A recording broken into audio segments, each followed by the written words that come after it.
આના કરતા કીડિયારું પૂરો, કીડિયારું પૂરો. પણ બધા પ્રતીકો છે, રૂપકો છે, સંદર્ભો. મન ઠીક નથી એટલે બધું. આમ આ ભીખુદાનભાઈ બધા નથી કહેતા કે આપણે તાવ આવ્યો હોય, ભયંકર તાવ 3 દિવસથી હોય, અને પછી કોઈ પુડલો ખવડાવે તો એમ થાય ગોદડું ખાઈ છે, કારણ કે મન ફરી ગયું છે. આપણને એમ થાય કે આ ગોદડું ચાવતા હોય એવું લાગે, કારણ કે મન ફર્યું છે. અને એ મનને નિર્મળ કરવા, મનનો મુકુર ઠીક રહે એટલા માટે માધાપરમાં આ કથા, માધાપર માધોપુર બની જાય એવી ઈચ્છા થાય છે. માધાપુરનું રૂપ લઈ લે એવું, કે જ્યાં કૃષ્ણ અને રૂકમિણીના લગ્ન થતા હોય, જ્યાં એનો વિવાહ થતો, એવું માધવપુર બની ગયું. માધવપુર, માધવપુરનો આનંદ બહુ આવે.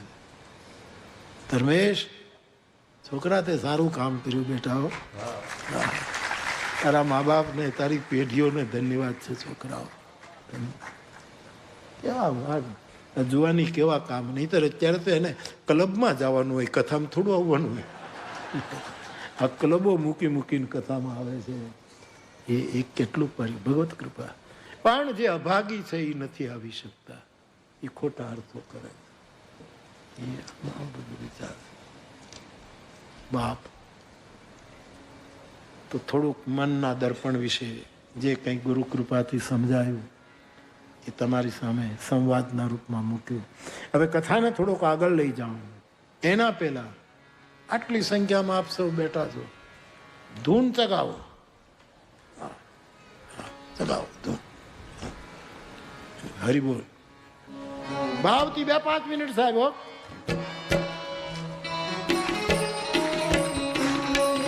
હરિ બોલ, હરિ બોલ, હરિ બોલ, હરિ બોલ. બધા ગાજો બાપ. લાલા તું એ ગા, તું બે જા લાલા, તું ગા. ફેરવું છે, ફેરવું, ફેરવ, ફેરવ.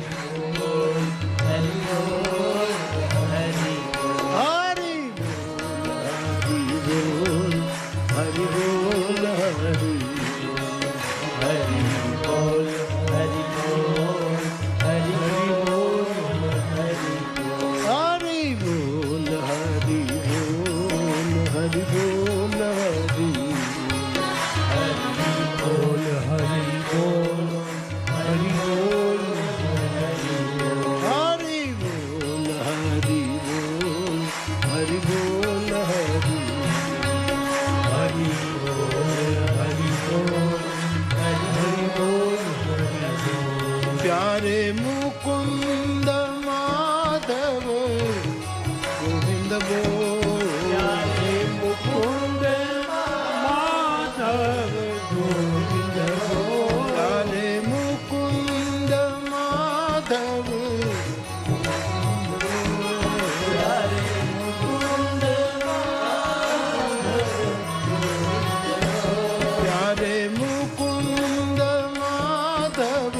गलिन में, कुंज गलिन में, नीम ग्राम में, नीम ग्राम में, रमण रेती में, रमण रेती में, राधे राधे, राधे राधे, राधे राधे, राधे राधे, राधे राधे, राधे राधे, राधे राधे, राधे राधे, राधे राधे, राधे राधे,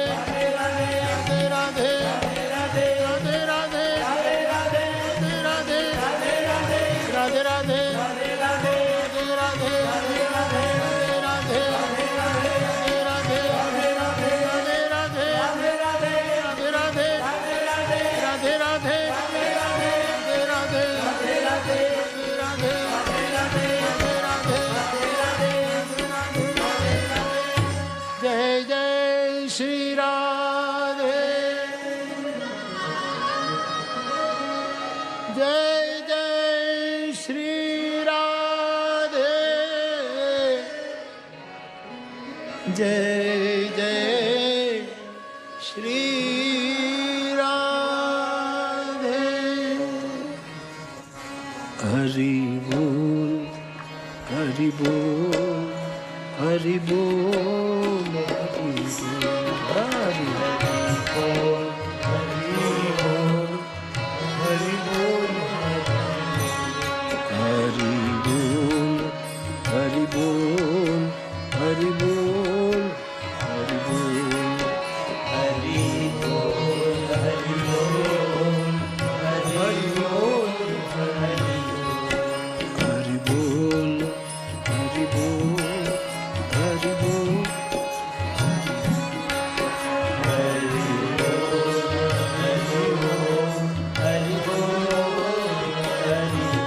तो बाप कथाનો ક્રમ તુલસીદાસજીએ રામચરિતમાનસના 4 ઘાટ બનાવ્યા, જે કાલે થોડો સ્પર્શ કર્યો. એમાં શરણાગતિના ઘાટ ઉપર તુલસી બેસીને આ રામકથા કહે છે. પછી કર્મના ઘાટ ઉપર પ્રયાગમાં જ્યાં રામકથા ગવાવાની છે ત્યાં તુલસીદાસજી આપણને લઈ જાય છે. તીર્થરાજ પ્રયાગ, જ્યાં ગંગા યમુના સરસ્વતીનો સંગમ, અક્ષયવટ, વેણી માધવ વિરાજે. પ્રતિ વર્ષે કુંભ ભરાય, કલ્પવાસ. 12 વર્ષે પૂર્ણ કુંભ, મહાકુંભ. એકવાર કુંભ ભરાયેલો ભરદ્વાજ ઋષિના આશ્રમમાં ષડ દર્શન તમામ સાધુ સંતો અનુષ્ઠાન કરતા હતા. કલ્પવાસ પૂરો થયો, બધા મહાત્માઓ અનુષ્ઠાન કરીને પોતપોતાના આશ્રમ તરફ વિદાય લેવા લાગ્યા. ત્યારે યાજ્ઞવલ્ક નામના મહાપુરુષ, જે ઉપનિષદના બહુ જ હરેક પ્રકાર સે સમૃદ્ધ મહાપુરુષ, એ પણ ભરદ્વાજજીને ત્યાં કલ્પવાસ કરવા આવેલા. એમણે પણ વિદાય માંગ્યું. ત્યારે ભરદ્વાજજીએ એમના ચરણ પકડી લીધા કે મહારાજ, હું બધા સાધુ સંતોને વિદાય આપું, પણ આપને નહીં આપું. યાજ્ઞવલ્કએ કહ્યું કે હું પણ 1 મહિનાથી હતો, હવે હું જાઉં કે નહીં મહારાજ? ચરણ પકડી લીધા. કે કોઈ ખાસ કામ છે? બોલે બહુ જ મોટું કામ છે. શું? મહારાજ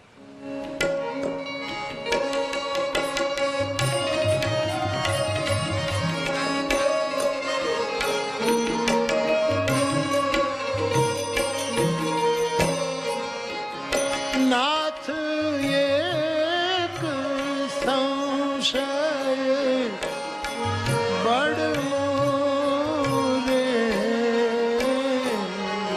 करगत वेद तत्व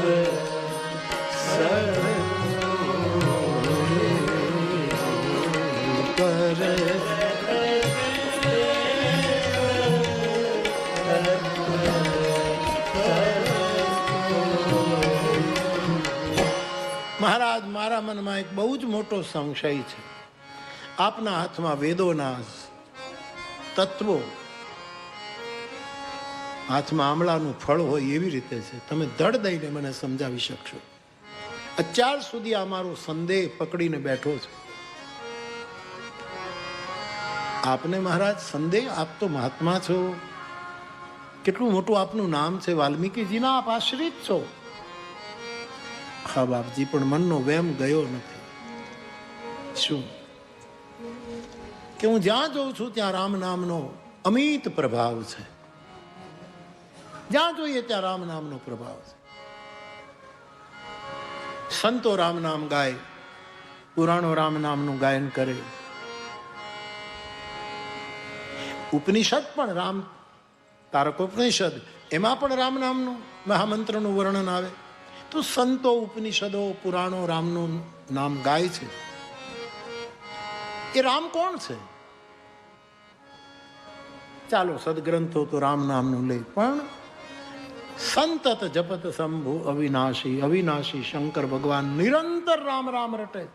વિનાશી માણસ તો જપે તો સમજાય, પણ જે અવિનાશી છે એ પણ નિરંતર રામ રામ રટે.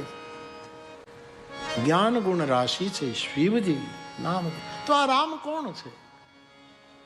હા, એક રામની અમને ખબર છે કે જે દશરથજીના પુત્ર, 4 ભાઈઓ હતા.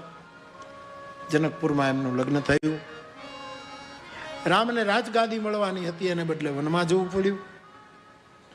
વનમાં અસુર સીતાનું અપહરણ કરી ગયો. રામને રોષ આવી ગયો. રાવણ કુળનો નાશ કરી સીતાને લઈને પાછા આવ્યા. રામ રાજ્યની સ્થાપના થઈ.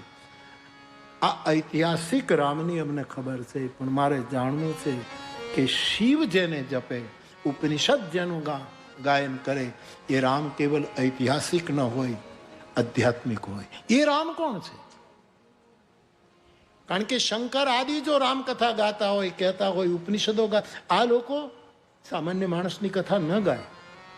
અમે આ કથા કહીએ ને એટલે જવાબદારીનું અમારા માટે એવા નિયમો છે કે કથામાં ગ્રામ્ય વાર્તા ન આવવી જોઈએ. આ નિયમ છે બાપ. એટલે ગામના ઓઠા ન આવે એમ નહીં. દ્રષ્ટાંતો, ગ્રામ્ય વાર્તાનો અર્થ છે જેમાં બીજાની નિરંતર લોકોની નિંદા થતી હોય એવી એક પણ વાર્તા કથામાં ના આવવી જોઈએ. અને ગ્રામ્ય વાર્તા 5 સૂત્રો આપ્યા વક્તાઓ. ક્યાં આપણે ઠીક છે જવાનું. પહેલું છે ગ્રામ્ય વાર્તા થાય એ રામકથા નથી. નિદાન થાય, નિંદા કોઈની ન થાય. હા, હંમેશા. ડોક્ટર દર્દીની નિંદા નથી કરતો, પણ નિદાન કરે છે કે તે ખાવા ફેર કર્યો છે એટલે તને કફ થઈ ગયો. આમ તો વાંક જ કાઢવા જેવું છે ને, ભૂલો જ કાઢીને, પણ એ નિંદા નથી, નિદાન છે. એના આરોગ્ય માટે, એના ભવિષ્યના બીમારીથી મુક્ત થાય માટે નિદાન કરાય. ગ્રામ્ય વાર્તાની મનાય.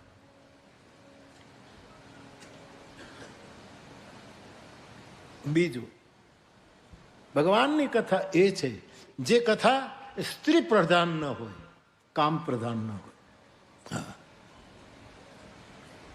આજ સુધી જેટલા દાંપત્ય જીવનના જે આવે છે એમાં સ્ત્રી પ્રધાન જ વાતો આવે છે. હવે ફેરવવું પડશે, પુરુષને લાવવા પડશે. બહેનોએ આમ કર્યું, બહેનોએ એવી કથાની ના પાડી છે સાહેબ અમારા શાસ્ત્રોએ. સ્ત્રી પ્રધાન એટલે કે કામ પ્રધાન નહીં, કામના પ્રધાન નહીં. ખાલી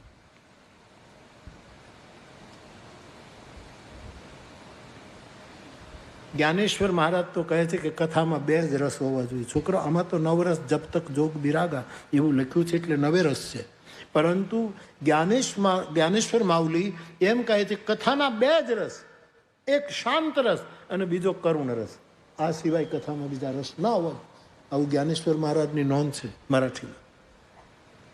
તુલસીએ 9 રસની છૂટ આપી છે.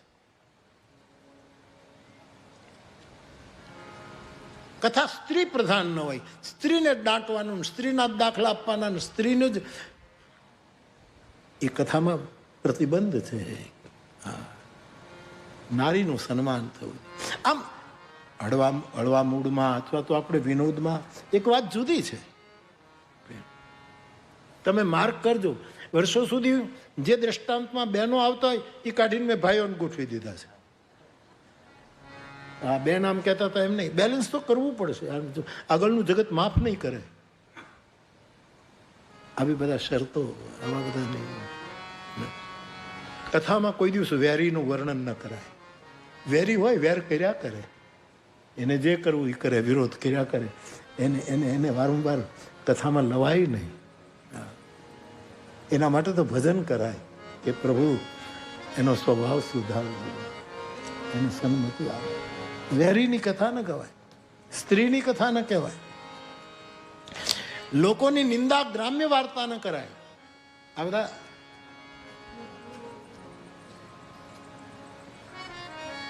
કથા શાંત રસમાં ચાલે. બધા રસો ધીરે ધીરે ધીરે આવે એની મર્યાદામાં, એની સીમામાં. વળી પાછું મગન ધ્યાન રસદંડ જુગ કોની મન બાવિરક્તિ રઘુપતિ ચરિત મહેશ તવ હર્ષિત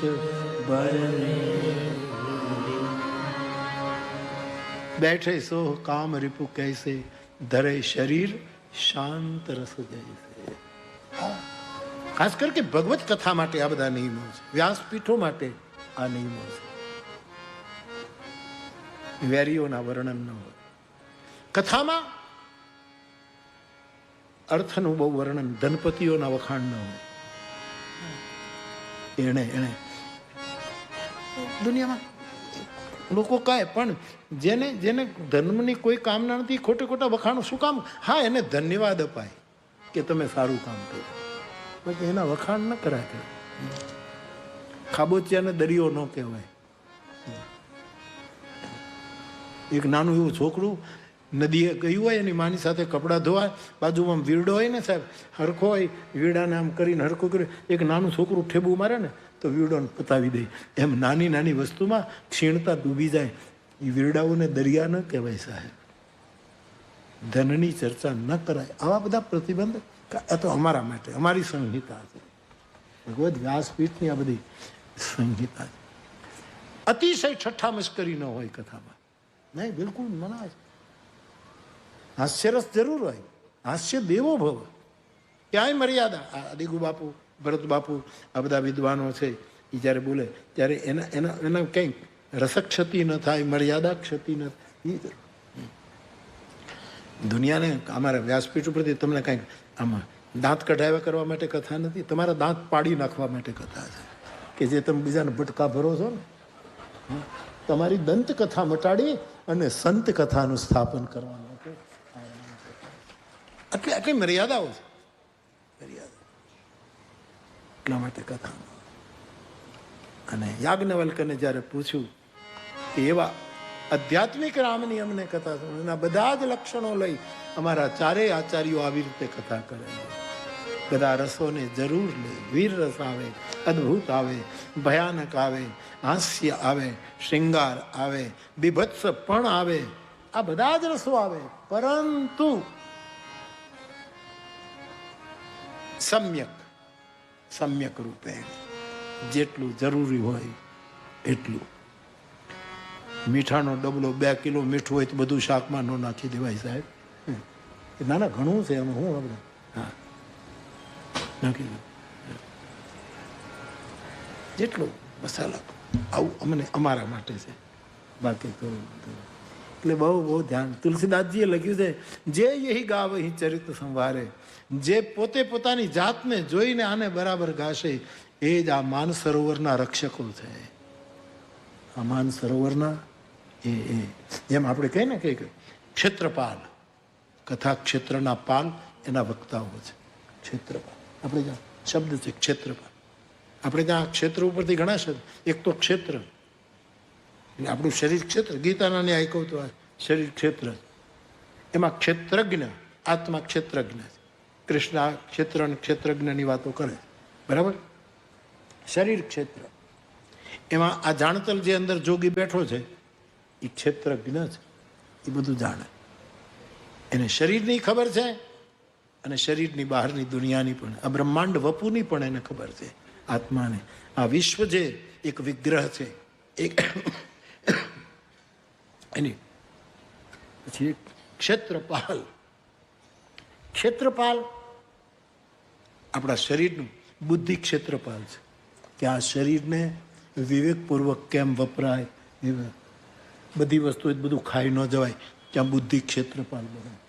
હા, અને અતિશય ભૂખ્યાય ન રહેવાય, બુદ્ધિ ક્ષેત્રપાલ. વિવેક આમાં બુદ્ધિ એ ક્ષેત્રપાલ છે. હું ન ભૂલતો હોઉં તો આ સ્વાધ્યાય પ્રવૃત્તિ જે દાદાએ કરી એમાં એ અમુક ક્ષેત્રના ક્ષેત્રપાલ ને મોટા ભાઈ ને ક્ષેત્રપાલ ને એવું ક્યાંક આવતું હતું. મોટા ભાઈ તો આવે જ એમાં. હા, મોટા ભાઈ છે, મોટા ભાઈ ક્ષેત્ર એક રક્ષક. આપણી બુદ્ધિ ક્ષેત્રપાલ છે. એક ક્ષેત્રધામ હોય છે, ક્ષેત્રધામ હૃદય છે, એ ક્ષેત્રધામ કહેવાય. અહીંયા કોઈક બેઠું છે આ ધામમાં, આ ધામમાં પરમાત્મા, એને ક્ષેત્ર ધામ કહેવાય. પરંતુ બધી જ ઇન્દ્રિયોમાં વૈરાગ્ય આવી જાય સાહેબ, એને ક્ષેત્ર સંન્યાસ કહેવાય. આ બધા ક્ષેત્રની સાથે લાગેલા આધ્યાત્મિક શબ્દકોશો છે. ક્ષેત્ર સંન્યાસ અથવા તો ગીતા મોક્ષ સંન્યાસ કહી દે, બાકી ક્ષેત્ર સંન્યાસ. તો આ જે ક્ષેત્ર છે કથાનું, વક્તાઓ એના ક્ષેત્રપાલ છે સાહેબ, કે આમથી આમ જરાય ન થવાય એવું છે, એનો આનંદ હોય. તો એવા મહાપુરુષને કથા પૂછી છે કે રામ કોણ છે, અમને સમજાવો. જાગબલી કબોલે મુસ્કાન તુમ હી વિદિત.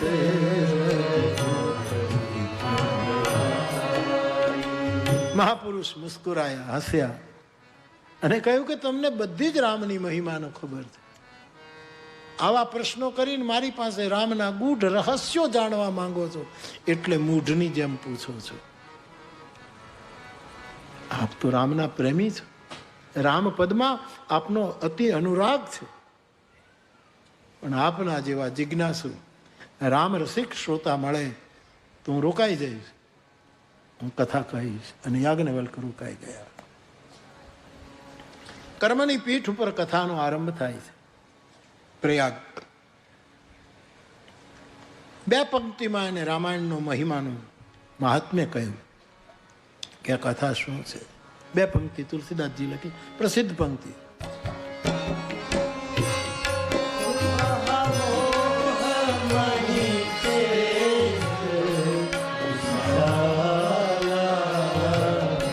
રામ કથા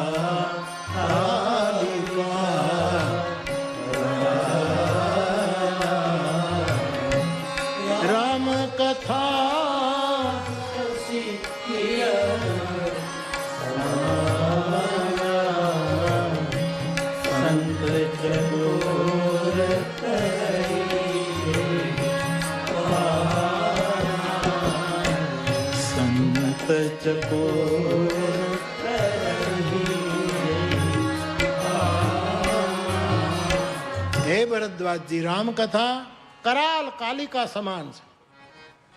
આ બ્રહ્મની કથા છે. ઉપનિષદ બ્રહ્મ તત્વને કરાલ પણ કહે છે, કોમલ પણ કહે. તો એની કથા કરાલ કાલિકા છે.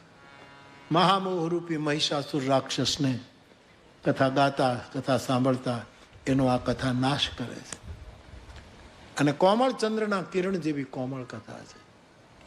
રસ બનીને વરસે, અમૃત બનીને વરસે, પોષણ કરે, જાગૃત કરે. એવી સૂર્યની ચંદ્રના કિરણ જેવી આ કથા. પણ ચંદ્રના કિરણો બધાને ગમે ભરદ્વાજજી, પણ સંત રૂપી ચકોરોને એ વધારે ગમે છે. એવી રામની કથા. 2 પંક્તિમાં એનું મહિમા ગાયન કર્યું અને પછી કથાનો આરંભ કરે. મહારાજ, આપે મને રામકથા પૂછી, હું કહું, પરંતુ એના પહેલા તમારે ભગવાન શિવની કથા સાંભળવી પડશે. શિવચરિત્ર શ્રી ગણેશ છે. રામચરિત્રનો આરંભ કરતા પહેલા કેટલો મોટો છે. કાં તો ગંગા યમુના સરસ્વતી જ્યાં સંગમ છે ત્યાં કથા, એટલે બધા વિચારધારાનો સંગમ કરે છે.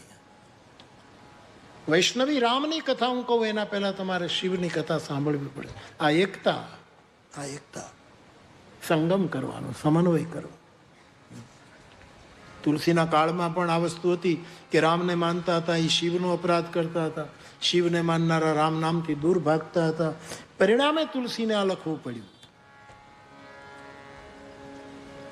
એટલે પહેલા શિવચરિત્ર. મેં ઘણી વખત કહ્યું છે કે રામાયણ 5 અમૃત છે, પંચામૃત છે. એમાં 5 ચરિત્રો છે પ્રધાન. એક તો રામચરિત્ર, અને સીતારામ 2 નથી, એક જ છે. લીલામાં 2 છે, નામ ભેદ છે. તો રામચરિત્ર અથવા સીતા, વાલ્મીકી સીતા ચરિત્ર જ કહે છે, રામચરિત્ર નથી કહેતા. સીતાનું ચરિત્ર જ મહત્વ છે. એમ વાલ્મીકીજીની કથામાં સીતાજી જ કેન્દ્રમાં છે, રામ ગૌણ છે. એક તો રામચરિત્ર અથવા તો સીતારામ ચરિત્ર એક. બીજું શિવચરિત્ર, શંભુનું ચરિત્ર જે શરૂ કરશે એ. યદ્યપિ એમાં પાર્વતીનું ચરિત્ર આવી જાય, કારણ કે એ વાગડ થાવ્યું સંપ્રેક્તો છે. તો શિવ પાર્વતીનું ચરિત્ર એ બીજું ચરિત્ર. ત્રીજું ભરત ચરિત્ર કરીને, એમ ભરતનું ચરિત્ર એ ત્રીજું ચરિત્ર. ચોથું હનુમંત ચરિત્ર, જે જામવંત એની કથા કહે છે, એ હનુમંત ચરિત્ર. પાંચમું બાબા કાગભૂષુંડીજીનું ચરિત્ર. આ 5 ચરિત્રનું પંચામૃત એ રામકથા છે. એમાં શિવ ચરિત્રથી કથાનો આરંભ થાય છે. તુલસીદાસજી લખે,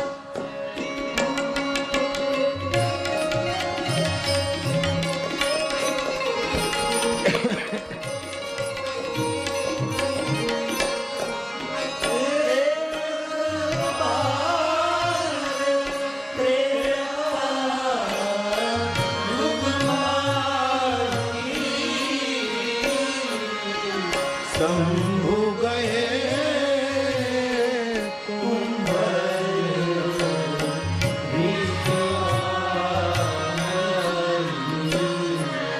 સંગ સતી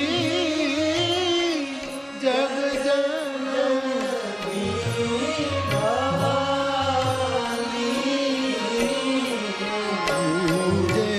ઋષિ અખિલે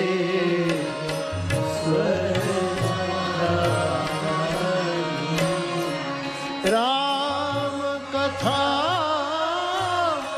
મુનિબર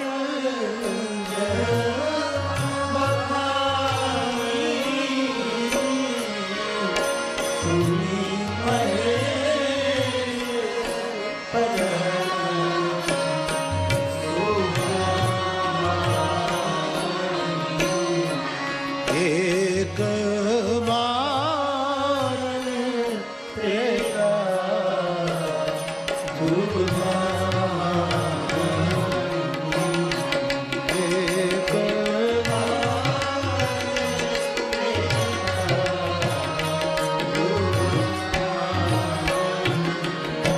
યાજ્ઞવલ્ક મહારાજ શિવચરિત્રનો આરંભ કરે. આપણી ચતુર્યુગી જે કાળગણના છે, પહેલા સતયુગ, પછી ત્રેતા, પછી દ્વાપર, પછી કલયુગ, આ ચતુર્યુગી છે. એમાં ક્રમમાં યુગે યુગે ત્રેતાયુગ, યુગે યુગે સતયુગ આવીને ઉભો રહે. એમાંના એક વખતના ત્રેતાયુગમાં હે ભરદ્વાજજી, ભગવાન શંભુ કુંભજ ઋષિ અગસ્ત્ય ઋષિના આશ્રમમાં ગયા. સાથે સંગ સતી જગજનની ભવાની, સતી સાથે છે, પોતાના પત્નીને લઈને ગયા કથા સાંભળવા માટે. કૈલાસથી કુંભજ આટલી લાંબી યાત્રા ભગવત કથા માટે કરી. જે કથાના અનાદિ સર્જક સ્વયં છે. મને કોઈએ ક્યારેક પૂછ્યું હતું કે કાગભૂષુંડીજીએ કથા કહી, એમાં શિવ ચરિત્રનું વર્ણન કેમ ન લખ્યું? એક મહત્વની પીઠ છે, નીલગિરીની પીઠ, તો એમને શિવચરિત્ર કેમ ન કર્યું? એને સમન્વય કેમ ન કર્યો? ભૂષુંડી રામાયણમાં શિવચરિત્ર નથી. પ્રથમ અહીં અતિ અનુરાગ ભવાની રામચરિત સર કહે છે બકાની, પછી સીધા એ બધું જે તમે જાણો શિવચરિત્ર નથી. કોઈ સરસ પ્રશ્ન પૂછ્યો હતો. મેં એને એટલું જ કહ્યું કે શંકર ભગવાન કથા સાંભળતા હતા, અને વ્યક્તિ વિવેકી વ્યક્તિ સામે બેઠો હોય ને તો એના બહુ ગુણગાન કરીએ તો એને ગમે નહીં. એટલે શિવચરિત્ર આને ઉડાડી મૂક્યું કે મારા મહાદેવને રામકથા સાંભળવા આવ્યા છે, હું એના વખાણ કરવા માંડીશ, એનું ચરિત્ર શરૂ કરી તો એને ગમશે નહીં, એટલા માટે શિવચરિત્ર કાઢી નાખ્યું. એવું લાગે છે, હોય જ એમ નથી કહેતો.